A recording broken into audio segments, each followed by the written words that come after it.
Well, and I love that you even said that, because that's so interesting you said that, because I'm in that same situation right now. My motto so far for this year is CEO, not solopreneur. Excellent. And I've redone everything in the business. I've had to learn how to do everything I've done for the last years that has gotten me to where I am is now being done completely differently. And one of the things I see stopping so many entrepreneurs is they're thinking too small, especially women. I'm just going to do my thing over here. I don't want to grow too big. That would be too hard. I'm just going to do my little thing over here. Absolutely. Out of fear, out of not realizing they don't need permission to go for more. Hi, I'm Erin Marcus, former corporate executive turned entrepreneur and founder and CEO of Conquer Your Business. Welcome to the Ready Yet podcast. We're excited to bring you more than 100 episodes of interviews and insights designed to help entrepreneurs get the financial and emotional freedom they need in order to build a business and a life they're proud of.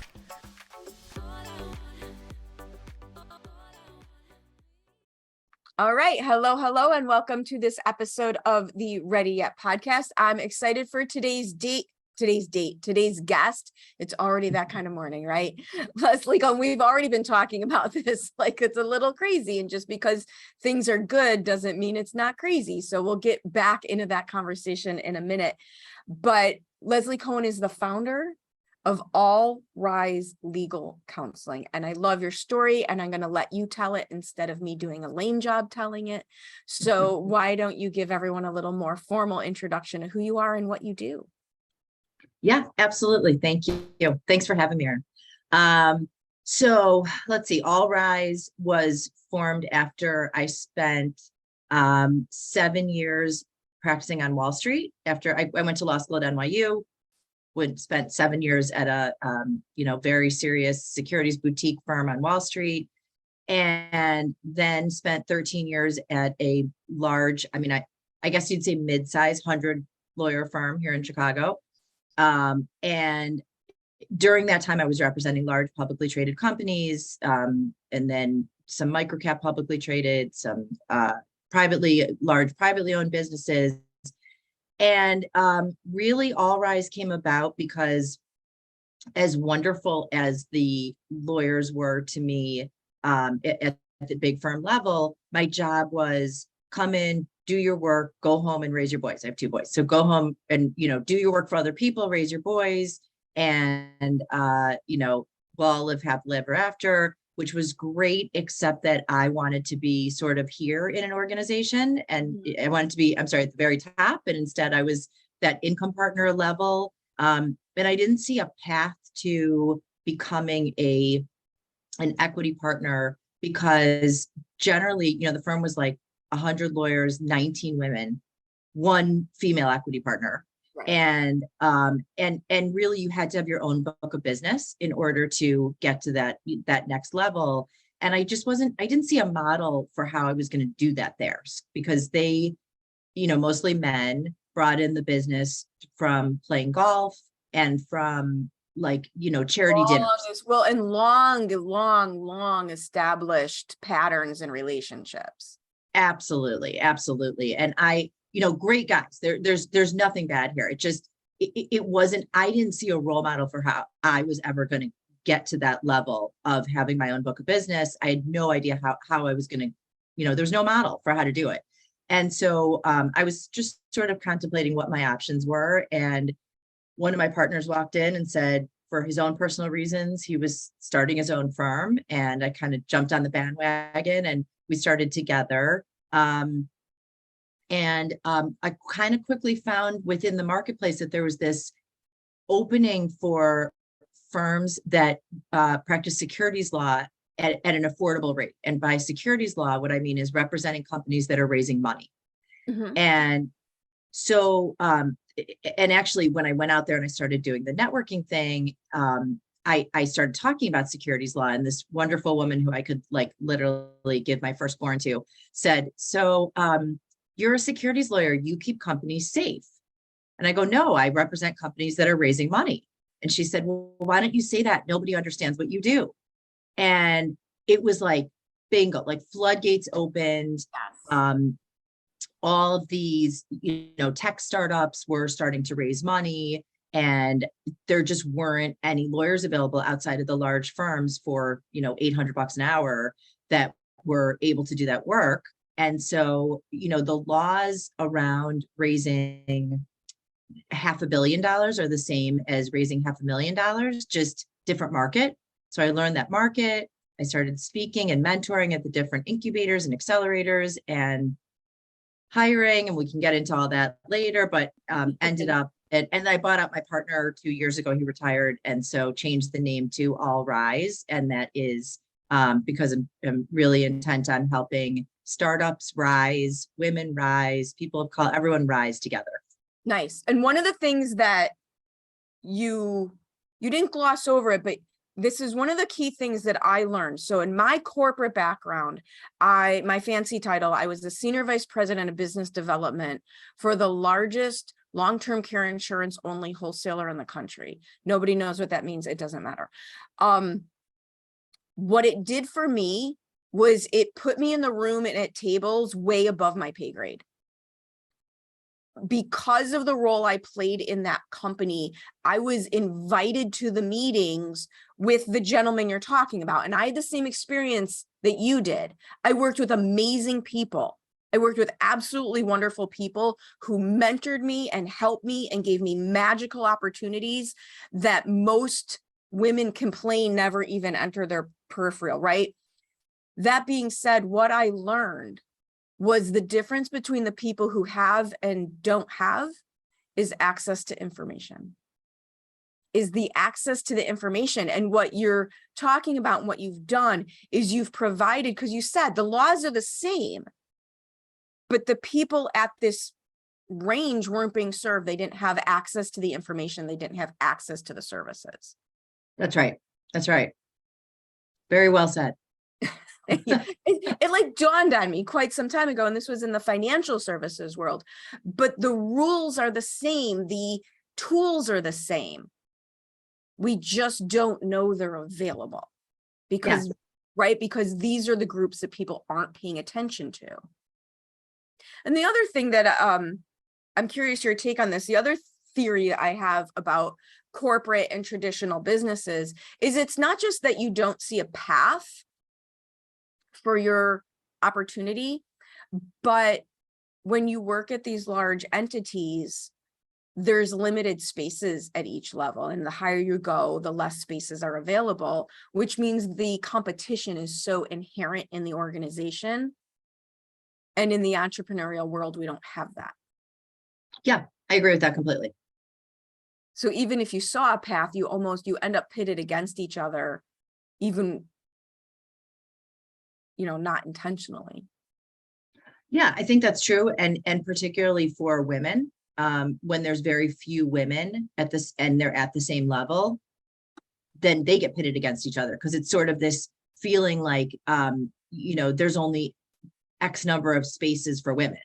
Right. And so you compete with each other. And it's not even, it's not the women's fault. It's not the people's fault. It's that is just the system. It's true. There's only there's limited numbers, opportunities as you go higher within any organization. Yes. That was my big happy surprise in the entrepreneurial world, was the collaboration level. Was so. Yeah, I think that's true. That there was a woman who started a firm just like mine at about the same time. And I adored and adore her on a personal level. And but I was always nervous, like her newsletter would come out and I would see, all these accomplishments and sort of intimidated, sort of, the competitive nature comes out. And we have both continued to grow our firms. We've both been incredibly successful. We're in the exact same market. There's plenty of business for both. And we have this great relationship where we help each other in every possible way. And so you're absolutely right. It's a completely different atmosphere and it's great. And you feel more in control of your environment. Oh, for sure. That's not even, that's not, to me, I think, the best part of starting this firm and growing this firm. So you and I actually met, I believe, through Megan Wessels, Yes. right? Yes. So I participated in this incredible program that Megan runs. I don't know if she's still doing it, but She's changing some things, but she's always got great things going on. So whatever it always, is that she's doing, right? always huge shout out. So I participated in this program, and where I learning to operate a business, because I'm a very good lawyer, but I had never run a business, and that's not something they teach you in law school. And one of the first things we did was, it was a year-long program, and we created our North Star for what we wanted to accomplish. And so my North Star was, something along the lines of, creating a self-sustaining law firm, blah, yada, yada. And Megan met with each one of us and said, let's refine this. And she said, where are you in this? And I said, I'm not in this, because this is my business and my personal is personal. And I'm really good at compartmentalizing, and I want it that way. And she said, I don't see where your success and more important, your joy is going to come from in forming this firm if there's no you in this. And so that's just always, I refined my North Star, but it's always just stuck with me. And so what I love is, I wouldn't say breaking all the rules, but if you took a look at my website, our website, all the law firm, big firm websites are, the cityscape of Chicago, and Right. and mine is 4 people holding hands and walking together into the sunset, because it's just, and again, it's that all rise together, but it reflects, it's not that hyper professional thing, because that's not my market. I'm really, I'm geared toward entrepreneurs who think outside the box and want to change things. And so the business gets to reflect me instead of me having to fit into, the system. Right. And I think that's something that I had the same thing when I came out of corporate, and then I had a franchise for a while. So that covered it, because I was that brand. I just used that brand. Right. But when I started my own business, I reverted back to my corporate experience on what brands look like, what websites look like, what logos look like, what colors look like, what middle-aged straight girls look like. And so clearly that's been thrown out the window, but and only getting worse. But as entrepreneurs, and I think what we miss is in the early stages of all the giant businesses we've come out of, they had that also until the business became, right? We just weren't there for it. Yep. We just missed it. So we think it didn't happen. And the legal entity, I come out of financial services. These are extremely conservative, right? Extremely narrow, right? This is what's acceptable. This is the culture. This is how it works. And if we don't, as entrepreneurs, learn how to break through that, we flounder for longer than is necessary. Yep, I agree. I think about that too. I think about the beginnings of some of these, giant, because you wonder, am I going to create that someday? And then, what will that look like? And, it's just always kind of a thought. Well, and I love that you even said that, because that's so interesting you said that, because I'm in that same situation right now. My motto so far for this year is CEO, not solopreneur. And Excellent. And I've redone everything in the business. I've had to learn how to do everything I've done for the last years that has gotten me to where I am is now being done completely differently. And one of the things I see stopping so many entrepreneurs is they're thinking too small, especially women. I'm just going to do my thing over here. I don't want to grow too big. That would be too hard. I'm just going to do my little thing over here. Mm-hmm. Absolutely. out of fear, out of not realizing they don't need permission to go for more. Love what you're learning here and interested in more? Check out conqueryourbusiness.com to get immediate access to all sorts of additional resources and stay updated on our upcoming training events.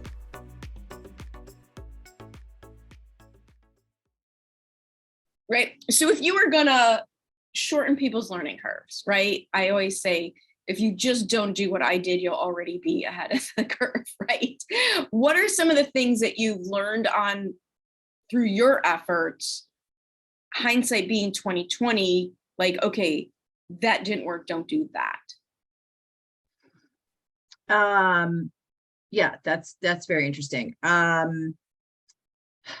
Let's see. I would say one is that I got so into the work that I lost sight of the money and where the money was going. I didn't know my own finances. And look, I mean, at the time I was still raising 2 young kids and having to go out and develop business and practice law. And, you know, so I just let the kind of admin people do their thing, and the accountants and the, you know, like, they must know what they're doing. I'm not trained in that. And I woke up one day and, you know, I mean, nothing horrible had happened, but, you know, I wasn't being paid accordingly. There was some stuff going on I didn't know about. And so I would say, you know, that's one huge thing. And I think, you know, maybe I'm wrong, but I think that's a woman thing in a lot of ways too. Yeah, it makes it worse. It makes it harder. Absolutely. Yeah, like you dig in and you work hard and you, like, the money is something else. Well, the other thing is there's so much of the entrepreneurial training. So the media, what everybody talks about, it's all about bringing in revenue, right? Because the thing you have to learn how to do is bring in revenue. Like, none of the other problems exist if you can't bring in any revenue. But that's also where so much of it stops. And so you have this kind of, like you said, you're a great lawyer, you didn't know how to run a business. Now you're following the people who are showing you how to run a business, whether you've hired them or you're just aware of them. And they're all talking about get clients, get clients, get clients. You come out of, you know, like you said, the way to partner is bringing in your own book of business. And so we have this false sense of prioritization that the only thing that matters is bringing in the money. And so if you're bringing in the money, the rest works. Yeah, it doesn't really work, right? It can work, but it doesn't automatically work. Yep. Yeah. So I you know, I think that's a big one. I think the other thing is, like, I just always had this assumption, women talk about imposter syndrome and whatever. Like, I had this assumption that everybody knew more than I did, and nobody does. I mean, that's, you know, that's like, I speak to students a lot of times, and I give out, there's an article a long time ago from a few years back from the Wall Street Journal, one of my favorite writers, Jason Gay, for that paper, and he wrote a column about how, like, kids think their parents know everything and their parents know nothing, like they're all just making it up as they go along. Same thing in business. I mean, unless you're talking to someone who's an expert in whatever area, chances are people don't know a real lot more about what they're talking about than you do.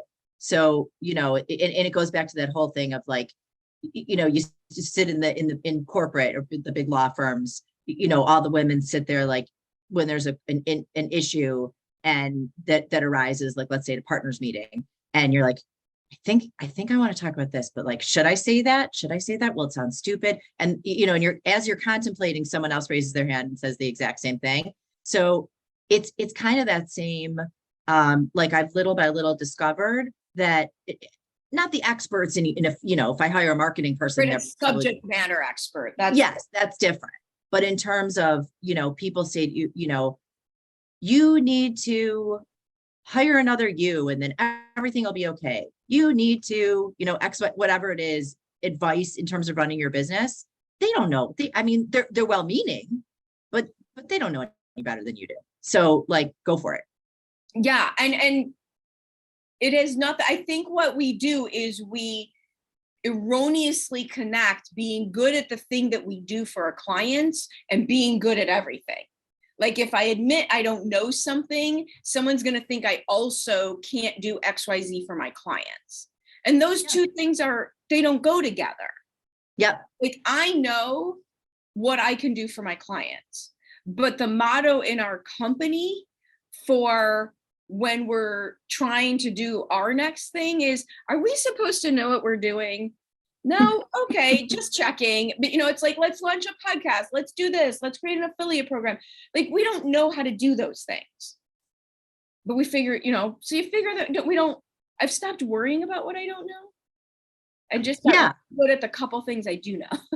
Yeah, no, I agree. I was like a couple years in to running the business on my own, maybe a year in, and I was trying to listen to podcasts like yours to find some helpful. And I remember this woman said, I was driving on the highway, and this woman entrepreneur on this podcast said, every single day I feel like I'm throwing spaghetti against a wall. And I literally almost started crying. Like I'm like, me too. You understand? Yeah, I think the two things, same thing, been listening to podcasts lately. COVID kind of screwed that up for me because I stopped being in my car, but now I'm back in the gym. So that's helping. So been binging podcasts at the gym, and the two themes that have made me feel so much better about myself lately has been, one, these amazing, amazing, accomplished women doing great things, readily admitting they often have no idea what they're doing. Yeah. And how many of them have had massive times of struggle in their journey where it felt like it was all going to just disappear. It was so bad, and just keep going. Absolutely. I like these. This is what I'm holding on to. Right? Yeah. I mean, I've been through some really, really, really, and I know you have too, tough things, and getting through them, and then building, and you and I were talking about this before. I don't know that what doesn't kill you makes you stronger. I don't love that. I'd rather not have the things that right. Can we just not even do that anymore? Like yeah. But everybody does. Everybody has those things, and it is. I mean, I attended an event last night, and it was a fireside chat with an extraordinarily accomplished, incredible woman. And yeah, I didn't know her story, and when I heard, like, she's a big startup founder and has done amazing things in the world, and her first two startups completely failed, not because of anything she did wrong. And it was so astounding to me. I just thought it was like this straight up, she was just on the escalator to the top, but there was a lot of downs along the way. And the one thing in that we let failures define our future. And I think women do this more than men. I think smaller businesses, solopreneurs do this more than big business. Like bankruptcy, or I had to close the business, or I had to do something else, instead of seeing it as the iterations that they are. These are tools that big business, old money uses, that those of us starting out and trying think mean the end of the universe, not just a clean slate. Yeah, I like that you put it that way. And the other example of that I was thinking about as you were talking is I lost like my best lawyer. And it was just devastating to me. But like you said, it ended up being, I mean, in no way a blessing in disguise, and she's welcome back anytime she wants. But a clean slate, an opportunity to find someone else who had, all the great in her, but maybe something a little bit different. Right. And yeah, and it's so hard in the moment. But I do try to stop for a second and think, okay, how could this be for me? How could this be an opportunity? How could this, again, it's hard you can't climb out of the hole if all you're thinking about is the hole. And in the moment, it's so hard to not just think about the whole, but any chance you can. I love that. I'm going to use that. Use it. I have a bad visual about the whole. So let's switch real quick to some subject matter expertise for you, because we've got you on this platform for a couple more minutes. I'd love, talk a little bit about how you help protect these startups, and if you were to give some beginning level advice, where to start, what would you tell people to do and not do? Let's see. I mean, I guess number one, most important thing, and I hope this, of course, the entire landscaping team just showed up at right outside my There's a cat house. on this end of the So I hope, okay. So I hope that's not causing a problem. But I would say number one thing is, if you have a co-founder, to have an agreement in writing with that co-founder. I've just seen it over and over and over. It's like marriage, but without the sex. And so there's nothing to really keep you together if you're moving apart. So right, but I always say contracts aren't for when things go well, it's for when you break up. Absolutely. Perfect. You could be a lawyer. You can join my team.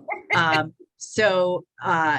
think that that's one thing I've seen just consistently go awry, is when that partnership breaks up, and it's like, who owns the idea, who has the right to go do it themselves, all that. And then another thing I'd say is, I spend a real lot of time cleaning up companies that will say to anyone who's helped them along the way, here's 1% of my equity. You've been so helpful. You've been so great. Thank you so much. And they'll shoot them an email like, I'm going to give you 1% of the equity. And like, that's a real lot of equity to give away. That's actually, yeah. We'll agree. That's actually an agreement. It's an agreement. And then, those people, like, nothing bad, but they go their separate ways. And then, the business is doing well, and they come to me and they're like, so they're expected to make a representation to their new investors, like bigger investors, that this is the cap table. And then they'll say like, well, I once told this person, but like, they don't really think they have, just was never really fully documented. I'm like, yeah, they do. They do. Trust me, if you succeed, they're coming back and saying they have equity. And therefore your investor has less than they think they have. And therefore you made a misrepresentation to that investor, and, so on and so on. I learned that from Shark Tank. I learned that from Shark Tank, where you would hear them start to get into the numbers, and they would make their offers and say, okay, I'll give you this, this, this, and 10%. And then it comes out that there's not 10% to give. Yep. There's all these other players in the background that aren't there. Yep. So that's interesting. I actually represented still represent a gentleman who started a business as part of a high school incubator program. And they never, and everybody, and they came up with, and they actually came up with a great idea, and they were on Shark Tank. That's what made me think of this story. And everybody else went to college, and he pursued it. He didn't go to college. He pursued this, and he turned it into something real. And in fact, he got an offer on Shark Tank. That's fantastic. Yeah, whole other story. But I mean, I did real quick, and the reason I'm so excited about that, I did a presentation earlier it was last Christmas. Time's going fast, for a high school entrepreneur incubator class. So first of all, coming out of Chicago public schools in the 70s and 80s, thinking that there's a high school incubator class was like, just blew my mind. Like, we had math books that were written before my mother was born. Right. These guys have, entrepreneur incubator. But so I did my presentation, my workshop for them on marketing and messaging. And I was blown away by their ideas. Incredible. I was blown away by, I don't know if they were actually possible from a technology standpoint, but problem solving, marketable, 1,000,000%. I was blown away by their ideas. Yeah, both my boys did that. And I mentored in both classes, and I was same thing. Yeah. But anyway, so he became successful, and these guys all went off to college. He gave up everything. And then of course they're like, oh, we're part of that. We're co-founders. And so we had to negotiate our way out of it. But so those are some things. So I help with putting all the right organizational everything in place, documenting everything properly from day one. It really makes a huge difference when you go to that next stage where you have investors, and it increases your valuation with investors when your ducks are in a row. I mean, you look like you've got your shit together, and it makes it's a different perception from the investor's point of view. Is there a benchmark, as I'm listening to you and using what you're saying for my own personal knowledge? Is there a benchmark in your business when you really, really, really need more than average, like, to do this work? So the reason I ask is I work with a lot of solopreneurs, and a lot of them, we get them to multiple six figures and beyond, right? When is it less important and more important to have your legal ducks in a row? Well, certainly, as I said, when you have a co-founder, Yes. that's not even a question. As a solopreneur, I would say it's important anytime you have a customer. First of all, it's always important to form an entity. You do not want to be a sole proprietor. You can form an LLC. Especially not in the state of Illinois, by the way. Oh yeah. But anywhere, I mean, anywhere you could have personal liability for anything that goes wrong. So forming an entity is a no-brainer. You can form an LLC like in Illinois for $150. Right. It's like filing fee or whatever it was. Yeah. And but then, once you have a customer, once you have a client, so important for to set forth the terms, like what, when, how does this relationship end? Who gets paid what? Those things, what happens if it's not working out? How does that work mechanically? It's just, it saves emotion, it saves legal dollars in the end, and there's so much. Well, and I think to your earlier point with partners, people don't do this because we're partners, we'll always be this happy. And I think people don't give their clients contracts because they're so excited to have a client and we love each other, so nothing will ever go wrong. And I just always say, hey, you're giving me money, we need to make this legal. Absolutely. So if people want to continue this conversation with you, and I highly, highly, highly recommend they do, because I think you work so hard to build your business. Don't let legal, financial, none of this stuff is bigger and scarier than we think it is. We make it this big deal, and so we hide from it. It doesn't have to be hard. It doesn't have to be huge. It doesn't have to cost $1 million. Like, it will save you money and time to make a little bit of effort now. So how do they get a hold of you? What is the best way to learn more about how you help? Yeah, thank you. And just to kind of add to that, one of the most important things to me, and the piece of me that is in this firm, one of the pieces is I love to educate and not intimidate. And I think so many entrepreneurs feel like, I've designed this great software, but the legal stuff makes me so nervous and uncomfortable, and lawyers I feel like they're talking down to me, and it's, and my attitude is, I don't know how to design software. I mean, right. So why should you? I know. Right? Yeah. So it's really important to me never to talk down to people, and always to say, like, because I get a lot of like, well, I don't understand this, safes are a big financing tool now, like, I don't understand the safe thing. It's very confusing. I'm like, it is really confusing. So let's talk about it. Yeah. And so no one should be intimidated to contact me with any questions. That's just not our style. But anyone can reach me at Cohen at allriselawyers.com. Or my website is allriselawyers.com as well. And all the contact information is on there. And thank you so much. And talking to you, I can see why, anyone should absolutely use you as a, in your coaching capacity and all that as well. I mean, thank you. It's been exciting. And what I love about your approach is because I think having been through your own entrepreneurial journey, Absolutely. you have a different level of understanding than someone who hasn't. And one of the things my corporate background has served me well is having exposed me to that financial world and that legal world as if it was a normal part of everything that has to happen. But to have that additional perspective is gonna, just serve at the next level.